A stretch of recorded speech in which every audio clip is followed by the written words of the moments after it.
300 apples are distributed equally among a certain number of students. Had there been 10 more students, each would have received 1 apple less. Find the number of students. अब देखिए हमारे पास total number of student, यहाँ पर apples कितने थे पहले ये देख लेते हैं. टोटल एप्पल्स कितने थे, वो दे रखा था 300. इतना क्लियर है. अब मान लेते हैं कि let the total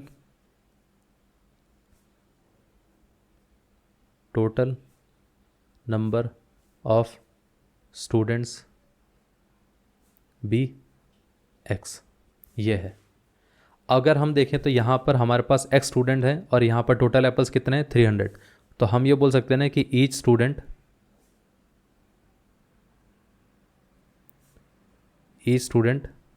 gets 300 by x apples.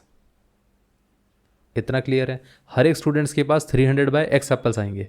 अब देखिए अगर हमारे पास if the number of students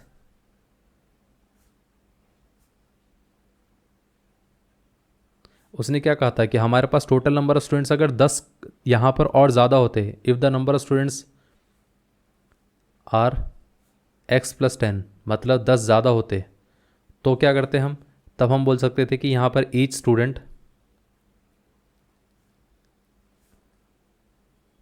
gets 300 by x + 10.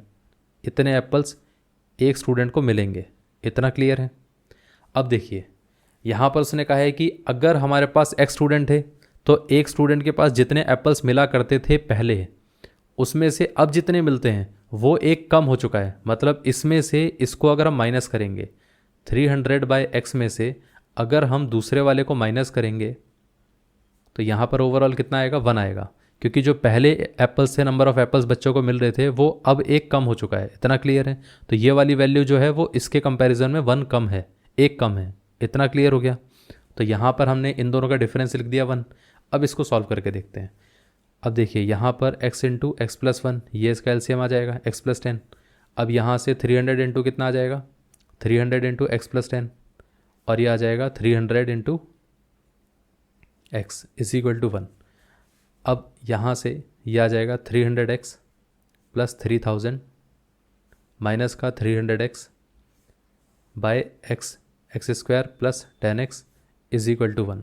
अगर हम क्रॉस मल्टीप्लाई करेंगे तो पहले इसको कैंसिल आउट कर देते हैं, फिर क्रॉस मल्टीप्लाई कर देते हैं. तो यहाँ पर यह कितना आ जाएगा, 3000 = x² + 10x. अब यहाँ पर हम ऐसा लिख सकते हैं कि यह आ जाएगा x² + 10x 3 माइनस का 3000 = 0. अब इस इक्वेशन को अगर हमें सॉल्व करना है तो हमें क्या करना पड़ेगा. अब यहाँ पर अगर इस इक्वेशन को सॉल्व करना है तो हमें मिडिल टर्म को स्प्लिट करना पड़ेगा. तो यहाँ पर इसको सॉल्व करने के लिए हमें पहले मिडिल टर्म को स्प्लिट करना पड़ेगा. स्प्लिट कैसे करना है, ऐसे इस तरीके से स्प्लिट करना है कि जिनका सम, ऐसे दो नंबर्स में स्प्लिट करना है जिनका सम +10 होना चाहिए और प्रोडक्ट कितना होना चाहिए, प्रोडक्ट होना चाहिए माइनस का 3000. इतना क्लियर है. अब सोचिए कि इसको हम कैसे स्प्लिट करें. अब देखिए अगर हम इसके फैक्टर करके देखें तो वो कितना आता है. तो यहाँ पर हम ऐसा लिख सकते हैं ना कि 30 × 100. इतना क्लियर है. अब यहाँ पर हम इसको क्या लिख सकते हैं, ये आ जाएगा हमारे पास 5 × 6, ये कितना आ जाएगा 10 × 10. तो एक हमारे पास क्या आ जाएगा, ये आ जाएगा 50 और एक आ जाएगा 60. अब आप एक चीज़ सोचिए कि 50 और 60 को मल्टीप्लाई करेंगे तो 3000 आएगा, माइनस का तो आएगा नहीं. माइनस लाने के लिए एक नंबर नेगेटिव एक पॉजिटिव होना चाहिए. अब क्योंकि सम हमारा पॉजिटिव है तो मतलब लार्जर नंबर पॉजिटिव होना चाहिए, स्मॉलर नंबर नेगेटिव होना चाहिए, ताकि दोनों का एडिशन प्लस का 10 आए और दोनों का मल्टीप्लिकेशन माइनस का 3000 आए. ये पार्ट क्लियर हो गया. अब हम इस चीज़ को यहाँ पर रिप्लेस कर देते हैं.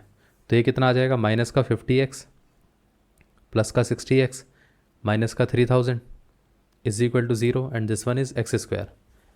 अब यहाँ से अगर हम देखें तो x कॉमन आ सकता है, तो ये आ जाएगा x - 50 और इसमें से 60 कॉमन आ गया तो ये आ जाएगा x - 50. इतना क्लियर है, ये आ गया. अब x - 50 पूरे में से कॉमन आ सकता है, सो यहाँ पर आ जाएगा x और यहाँ पर ये कितना आ जाएगा 60 = 0. अब इस वाले पार्ट को अगर हम 0 के साथ इक्वेट करेंगे तो x की वैल्यू कितनी आएगी 50.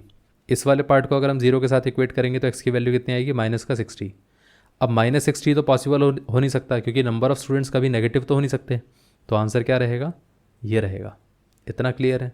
तो हम क्या बोल सकते हैं कि हेंस